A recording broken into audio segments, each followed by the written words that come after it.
يا مركز النور فيك الإخاء وفيك المحبة فيك النقاء يا مركز النور فيك الإخاء وفيك المحبة فيك النقاء وفيك تجمع شمل الشباب فصرت بحق لهم ملتقى وفيك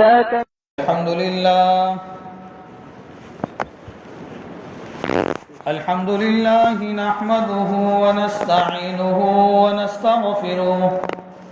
ونؤمن به ونتوكل عليه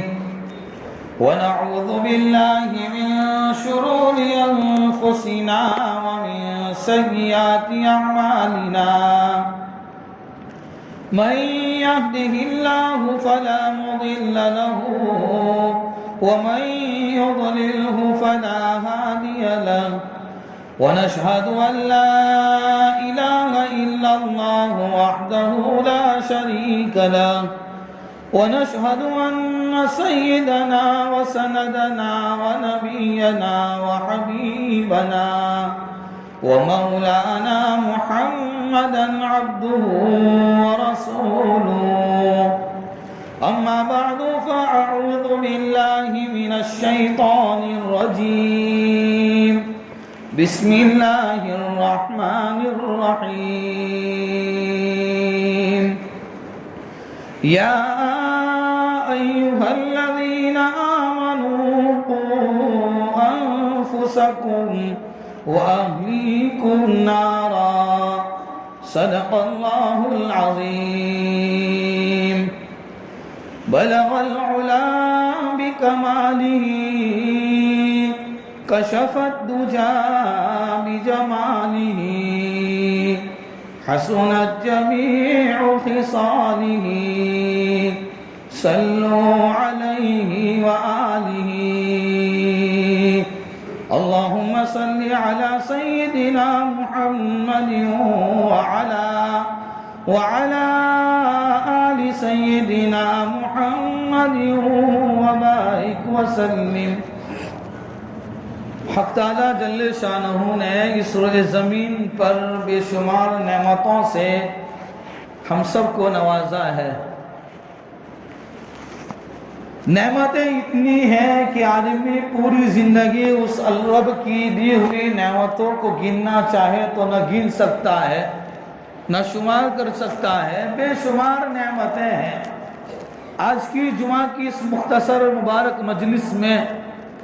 ایک ایسی نعمت پر گفتگو کریں گے جس نعمت کے حصول کے لیے دنیا کا ہر آدمی یہ تمنا کرتا ہے کہ وہ نعمت مجھے مل جائے.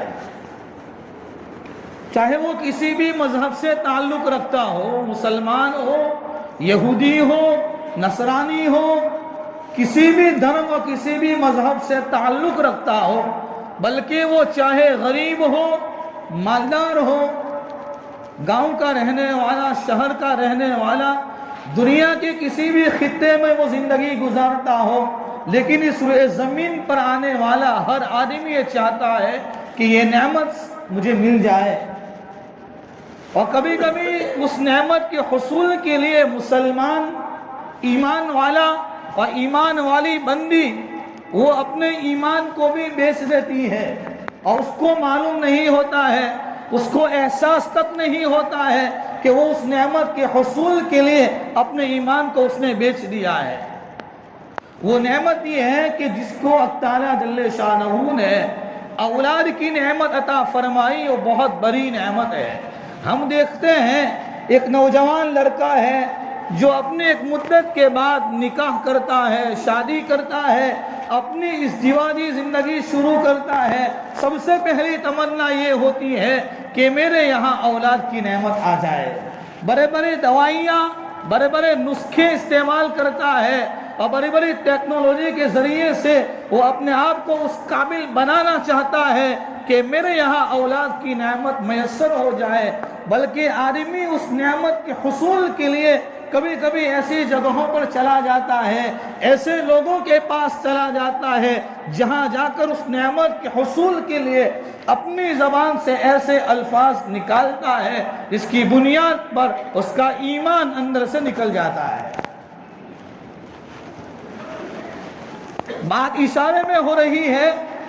کہ آدمی زبان سے ایسے الفاظ نکالتا ہے کہ اس کا ایمان اندر سے چلا جاتا ہے، پوری زندگی وہ ایمان والے گھر میں رہتا ہے، وہ پوری زندگی وہ عورت ایمان والے گھر میں رہتی ہے، وہ یوں سمجھتی ہے کہ میرے پاس ایمان ہے، وہ یوں سمجھتا ہے کہ میرے پاس ایمان ہے۔ حقیقت میں اگر دیکھنے جاویں تو اندر سے ایمان کا قیمتی سرمایہ نکل چکا ہے۔ ظاہر میں لگتا ہے بڑے اچھے کپڑے پہنے ہیں، عورت یہ سمجھتی ہے میں نے بہترین برقع پہنا ہے، میرے چہرے پر نقاب ہے، بہت ساری ظاہری شکل و صورت کے ذریعے سے اپنے آپ کو مزین کر رہا ہے، اور عورت اپنے آپ کو مزین کر رہی ہے، لیکن اندر سے وہ ایمان نکل چکا ہوتا ہے۔ وہ نعمت یہ ہے اولاد کی نعمت۔ ہر آدمی چاہتا ہے کہ یہ نعمت مجھے مل جائے۔ یاد رکھو اولاد کی نعمت رب تبارک و تعالی اس کو دیتے ہیں جس کو وہ چاہتا ہے، وہ اس کی مرضی ہے، وہ اس کی حکمتیں ہیں۔ ایک آدمی 50 سال تک زندگی گزارتا رہے، اگر اس کے مقدر میں اگر اولاد کی نعمت نہیں لکھی ہے تو وہ دنیا کی کسی بھی جگہ پر جا کر اولاد کے لیے روتا رہے اور اپنے سر کو ٹپکتا رہے اور اس کو پھٹکتا رہے، لیکن وہ کچھ ملنے والا نہیں ہے جب تک کہ اس کی مرضی نہ چاہے، اس کی حکمت نہ چاہے، اس کی تقدیر، اس کا قدرت نہ چاہے۔ قرآن کریم میں حق تعالیٰ جل شانہ فرماتے ہیں یَهَبُ لِمَن يَشَاءُ إِنَاثًا وَيَهَبُ لِمَن يَشَاءُ الذُّكُورَ أَوْ يُزَوِّجُهُمْ ذُكْرَانًا وَإِنَاثًا وَيَجْعَلُ مَن يَشَاءُ عَقِيمًا۔ کبھی ایسا ہوتا ہے کہ آدمی نے آج نکاح کیا اور آئندہ کل ایک دن کے بعد اس کے یہاں اس عورت کو حمل ٹھہر گیا اور اس کے کچھ مدت کے بعد اس کے یہاں اولاد کی نعمت آ گئی۔ اور کچھ کبھی ایسا ہوتا ہے آدمی نکاح کرنے کے بعد 50 سال کی عمر کو پہنچ جاتا ہے، 80 سال کی عمر کو پہنچ جاتا ہے، تب جا کر خدا اس کو نعمتوں سے مالا مال کرتا ہے۔ اس کی مرضی ہے۔ یَهَبُ لِمَن يَشَاءُ إِنَاثًا، وہ جس کو چاہتا ہے تو لڑکی دیتا ہے۔ وَيَهَبُ لِمَن يَشَاءُ الذُّكُورَ، اگر وہ چاہتا ہے جس کے لیے چاہتا ہے تو پھر اس کے یہاں لڑکا پیدا کر دیتا ہے۔ أَوْ يُزَوِّجُهُمْ ذُكْرَانًا وَإِنَاثًا، اگر وہ چاہتا ہے تو لڑکا بھی رہتا ہے، لڑکی بھی رہتا ہے۔ وَيَجْعَلُ مَن يَشَاءُ عَقِيمًا، اگر اس نے مقدر میں لکھا ہی نہیں ہے اور اس کی تقدیر ہے ہی نہیں کہ ابھی اس کے مقدر میں ہے ہی نہیں، تو وہ پوری زندگی روتا رہے، پوری زندگی سب کچھ کرتا رہے، لیکن اگر مقدر میں اولاد نہیں ہے تو وَيَجْعَلُ مَن يَشَاءُ عَقِيمًا، اس کو کوئی اولاد نہیں دے سکتا ہے۔ معلوم یہ ہوا کہ اولاد کی نعمت یہ کسی دنیا کے بڑے کے ہاتھ میں نہیں ہے، کسی ڈاکٹر اور حکیم کے ہاتھ میں نہیں ہے۔ ہاں یہ بات ضرور ہے کہ آدمی دنیاوی اسباب کے لائن کے اعتبار سے جو محنتیں ہیں، جو دوائیاں ہیں، جو نسخے ہیں، ان نسخوں کو استعمال کرتا رہے، ان دوائیوں کو استعمال کرتا رہے، لیکن اپنے رب کے سامنے وہ روتا رہے، اپنے رب کے سامنے مانگتا رہے۔ تو خیر بات چل رہی تھی اولاد کی نعمت، لیکن جس کو اولاد کی نعمت ملی ہے اس کے لیے کیا ہے، اس کی ذمہ داری کیا ہے؟ قرآن کریم میں حق تعالیٰ فرماتے ہیں یا ایھا الذین آمنوا، اے ایمان والو، قوا انفسکم، اپنے آپ کو جہنم کی آگ سے بچاؤ،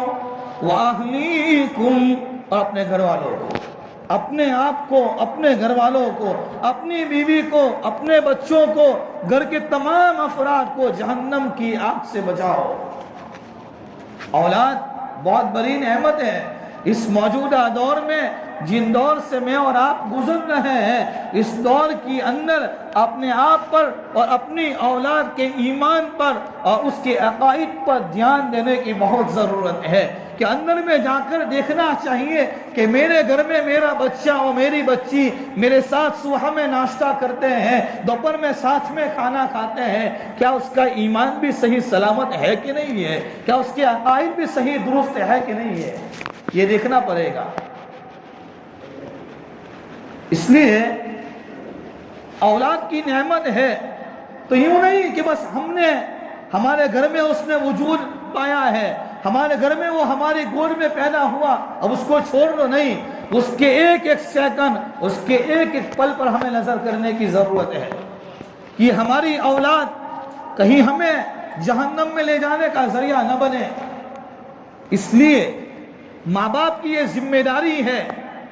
کہ جہاں اپنے گھر کے اندر اپنی آل و اولاد کے لیے دنیا کی بہترین چیزیں لا کر اس کو دیتے ہیں، بہترین سے بہترین غذا اس کو دیتے ہیں، بہترین سے بہترین کپڑے اس کو دیتے ہیں، بلکہ ایک بات عجیب یاد آ گئی، علماء نے تو یہاں تک لکھا ہے کہ اگر کوئی چاہتا ہے کہ میری اولاد کی تعلیم و تربیت اور میرے یہاں نیک اولاد پیدا ہو تو پھر اس کو چاہیے کہ سب سے پہلے اس کو نکاح سے پہلے ہی ویسی تیاری کرنا چاہیے۔ اللہ کے نبی صلی اللہ تعالی علیہ وسلم نے فرمایا ہے تنکح المرأة لأربع لمالها ولجمالها ولحسبها ولدينها فاذكر بذات الدين تربت يداك او كما قال۔ اللہ کے نبی صلی اللہ تعالی علیہ وسلم نے فرمایا اس حدیث پاک میں کہ عامتاً انسان 4 وجہ سے کسی لڑکی سے نکاح کرتا ہے۔ جب وہ نکاح کرتا ہے نوجوان تو اس کے سامنے 4 چیزوں میں سے کوئی نہ کوئی چیز ہوتی ہے، یا تو وہ سامنے والی لڑکی کے مال و دولت کی وجہ سے کرتا ہے کہ بڑی مالدار ہے، بڑے اچھے گھرانے کی ہے، پھر فرمایا ولی جمالہا، اس کی خوبصورتی کی وجہ سے وہ شادی کرتا ہے، اس کے خاندان اور اس کے حسب نامے کی وجہ سے وہ شادی کرتا ہے تاکہ جب میں اس کے ساتھ نکاح کروں تو پھر میرا بھی ایک نام ہو جائے، میری بھی ایک اہمیت بڑھ جائے، میری بھی ایک ویلیو ہو جائے۔ اللہ کی نبی نے فرمایا ہے کہ ولیدینہا، یہ 3 تو ہے ہی، لیکن اگر شادی کرنا ہے، نکاح کرنا ہے تو فرمایا لڑکی کی دینداری دیکھو۔ اگر آنے والی لڑکی جو کل کسی کے یہاں اپنی بیٹی تھی آج وہ ہمارے نکاح میں آنے کے بعد ہماری بیوی بن رہی ہے تو فرمایا کہ وہ ایسی دیندار ہو تاکہ اس کی کوکھ سے اور اس کے پیٹ سے پلنے والی اولاد اور آنے والی اولاد وہ نیک اور صالح اور دیندار ہو۔ پہلے ہی دن سے کہا۔ آدمی کیا کرتا ہے کہ نکاح کر لیتا ہے، نوجوان اپنی جوانی کے جوش میں آ کر کسی بھی لڑکی سے اپنا نکاح کا رشتہ طے کر لیتا ہے، اور پھر جب اولاد کی نعمت آتی ہے، اولاد کی تعلیم و تربیت کی فکر نہیں ہے، اس کے بارے میں کوئی پلاننگ نہیں ہے، اس کے بارے میں کوئی سوچا ہی نہیں ہے، اس کی فکر ہے ہی نہیں کی، تو پھر کیا کرتا ہے، بڑے مولوی صاحب کے پاس جاتا ہے، مولوی صاحب دیکھو نا میری اولاد میری باتیں مانتی نہیں ہے، میری بچی میری باتیں مانتی نہیں، کہاں سے مانے گی؟ تو نے رب کے حکم کو توڑا ہے، تو نے نبی کی سنت کو چھوڑا ہے۔ اس لیے یہ اولاد کی تربیت کا پہلی سیڑھی اور پہلا قدم تو شادی سے پہلے ہی ہے۔ دوسرا قدم جب اس کے ساتھ نکاح ہو جائے، اسی لیے کسی اللہ والے کے واقعات میں لکھا ہے کہ اللہ والے نے، ایک آدمی نے جب شادی کی تو اپنی بیوی سے پہلے ہی دن یہ کہا تھا کہ دیکھو کہ ہم یہ آج پہلے ہی دن سے یہ مشورہ کرتے ہیں اور اس بات پر عہد و پیمان کرتے ہیں کہ ہمارے پیٹ سے جو بھی اولاد ہوگی نہ کبھی ہم حرام کا لقمہ کھائیں گے، نہ کبھی شک و شبہات والا لقمہ کھائیں گے، نہ کبھی سودی رقم اپنے پیٹ میں جانے دیں گے، نہ رشوت کی رقم جانے دیں گے۔ کیوں کہ جو ہمارے پیٹ سے جو اولاد پیدا ہوگی اس کے اندر یہ اثرات جائیں گے۔ اب یہ میاں بیوی نے دونوں نے یہ برابر مشورہ کر لیا، کچھ مدت کے بعد ان کے یہاں اولاد ہوئی، لڑکا پیدا ہوا۔ اب یہ لڑکا پتا چلا کہ لڑکا کسی حرام کام کا ارتکاب کر رہا ہے، ایسے کام کا ارتکاب کر رہا ہے، تو فوراً ان کے دل و دماغ کے اندر یہ بات آ گئی کہ میرے یہاں تو کبھی ہم نے اپنی بیوی کے ساتھ ایسا پلاننگ اور ایسا مشورہ کیا تھا، میرے بچے کی زندگی میں یہ بات کہاں سے آئی ہے؟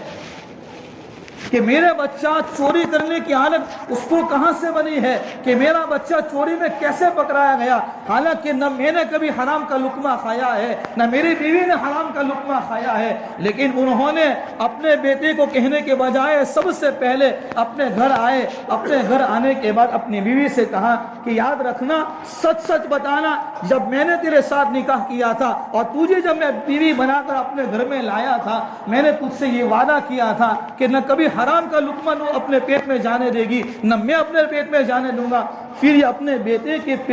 بیٹے کی زندگی میں یہ چوری کرنے کی عادت کہاں سے آئی ہے؟ اور بیوی نے بڑا غور و فکر کیا، کہا کہ ایسی تو کوئی بات ہے ہی نہیں۔ بہت سوچا، ایک بات یاد آئی، فرق کہنے لگی کہ اصل میں بات یہ ہے کہ جب میں حمل سے تھی اور جب میرے پیٹ میں یہ بچہ پل رہا تھا، پڑوسی کے مکان کے اندر اور پڑوسی کے بارے میں وہاں پر ایک درخت لگا ہوا تھا بیر کا، وہاں سے ایک بیر گر کر اپنی باری میں آ گیا تھا اور اپنی جگہ پر آ گیا تھا۔ میں نے اس پڑوسی کے اس بیر کو بغیر کسی اجازت کے اس کو میں نے کھا لیا تھا۔ فرمانے لگے میرے بیٹے کا قصور نہیں ہے، قصور تیرا ہے، اس لیے کہ تو نے اس پڑوسی کی اجازت کے بغیر کھایا تھا۔ آج اس کا ایک بیر کا اثر یہ ہوا کہ میرے بچے کی زندگی کے اندر یہ حرام کا اور چوری کرنے کی عادت پیدا ہو گئی۔ اللہ کے نبی صلی اللہ تعالیٰ علیہ وسلم کے زمانے میں ایک عورت وہ اپنے بچے کو قریب میں بلا رہی تھی، جیسے نانا اپنے نواسے کو بلاتا ہے، باپ اپنے بچوں کو بلاتا ہے آجا، یا کوئی ہمارے پاس کوئی اپنا کوئی دوست یا کوئی آ گیا گھر پہ، کوئی اپنی بیوی کی کوئی سہیلی آ گئی اور وہ اپنے بچے کو لے کر آئی، اگر وہ بچہ ہمارے پاس آتا نہیں ہے، ہم اس کو کیا کرتے ہیں؟ اپنے جیب میں ہاتھ ڈالتے ہیں، ہمارے ہاتھ میں کچھ ہوتا نہیں، جیب میں کچھ بھی نہیں ہوتا، ایسے ہی ہاتھ ڈالتے ہیں، نکالتے ہیں، دیکھ بچوں چاکلیٹ ہے، وہ بیچارہ بچہ اس چاکلیٹ کی لالچ میں اور اس ہرس میں ہمارے پاس آتا ہے۔ اسی طریقے سے اللہ کے نبی صلی اللہ علیہ وسلم کے زمانے میں وہ عورت بچے کو قریب میں بلا رہی تھی۔ اللہ کے نبی نے کہا کہ وہ عورت سے کہ کیا تجھے وہ بچے کو قریب میں کرتی ہے، تیرے پاس کوئی چیز ہے دینے کے لیے، بچے کو مانوس کرنے کے لیے؟ فرمایا ہاں کھجوریں ہیں۔ کہا تب تو ٹھیک ہے، اگر تیرے پاس کھجور نہ ہوتی اور تو ایسے ہی اپنی بند مٹھی کے ذریعے اس بچے کو قریب کرنا چاہتی تو یاد رکھنا تو اپنے اس بچے کو جھوٹ کی عادت سکھا رہی ہے۔ اب ہم سوچیں روزانہ ہم اپنے بچوں کے ساتھ کیا کرتے ہیں، روزانہ اپنے بچوں کے ساتھ کیا کرتے ہیں، محلے کے بچوں کے ساتھ کیا کرتے ہیں۔ ایک حرام کا ایک دانہ جب پیٹ میں جاتا ہے، عبادتوں کا نور چلا جاتا ہے، تو پھر ہمارے پیٹ میں جب حرام کا لقمہ جائے گا۔ اسی لیے مشائخ اور علماء نے لکھا ہے، یہاں تک لکھا ہے کہ جب ماں اپنے بچے کو دودھ پلاتی ہے اور وہ اپنے بچے کو اپنے سینے سے لگاتی ہے اور دودھ اس کو پیٹ کے اندر ٹرانسفر کرتی ہے، تو فرمایا ظاہر میں لگتا ہے کہ وہ عورت اپنے بچے کو دودھ پلا رہی ہے، حقیقت میں وہ دودھ کے ساتھ وہ اپنی زندگی کا اثر اس بچے کے پیٹ میں ڈال رہی ہے۔ اگر ماں نیک ہے، اگر ماں کی زندگی میں پردہ ہے، اگر ماں کی زندگی میں قرآن کی تلاوت ہے، ذکر و اذکار ہے، شرم و حیا ہے، تو پھر یہ سارا تقوی کا اثر اور ساری پرہیزگاری کا اثر وہ دودھ کے ذریعے سے بچے کے پیٹ میں ٹرانسفر ہوتا ہے۔ اگر اللہ حفاظت کرے، خدا نہ خواستہ اگر وہ ماں کی زندگی میں بے پردگی ہے، ماں کی زندگی میں بے نمازی ہے اور اس کی زندگی میں سنتوں کا ٹھکانہ نہیں ہے اور اللہ کے احکام کے بغیر زندگی گزار رہی ہے، تو پھر وہ اپنے غلط چیزوں کا اثر اور غلط کاموں کا اثر وہ دودھ کے ذریعے سے بچے کے پیٹ میں ٹرانسفر ہوتا ہے۔ جب یہ بچہ بڑا ہوتا ہے، جب یہ بولنا لگتا ہے، اسی لیے علماء نے لکھا ہے جب بچہ 2 سال کا ہوتا ہے، اگر وہ اپنی زبان سے کچھ نہیں بولتا ہے، وہ اپنی آنکھوں کے ذریعے سے ساری باتوں کو لے رہا ہے، جیسے موبائل کے اندر ساری باتیں ریکارڈ ہو رہی ہے، وہ 2 سال تک وہ ساری باتوں کو اپنے اندر ریکارڈ کرتا ہے۔ جب 2 سال کے بعد بولنا شروع کرے گا، اس کی زبان سے وہی باتیں نکلے گی جو 2 سال کے اندر اپنے ماں باپ کے ذریعے سے، ماں باپ سے جو اپنی آنکھوں سے جو دیکھا ہے، اب وہ زبان کے ذریعے سے بولے گا۔ پھر ہم کہیں گے مولوی صاحب ہمارے اولاد ہماری باتیں نہیں مانتی، تو کہاں سے مانے گی؟ اس لیے کہ ہم نے اپنے اولاد کی جو تعلیم و تربیت ہے اولاد کی تربیت کے اوپر بہت ساری لمبی باتیں ہیں لیکن مختصر وقت ہیں. بس شیخ ذوالفقار نقشبندی دامت برکاتہم علیہ نے اولاد کی تربیت پر بہترین باتیں لکھی ہے کہ جو آدمی اپنے بچے کی زندگی میں صرف 3 چیزیں پیدا کر لے تو سمجھو کہ انشاءاللہ اس نے اپنی اولاد کی تربیت کی صحیح معنی میں فکر کر لی. نمبر 1 مختصراً، نمبر 1 ہماری اولاد کبھی جھوٹ نہ بولے،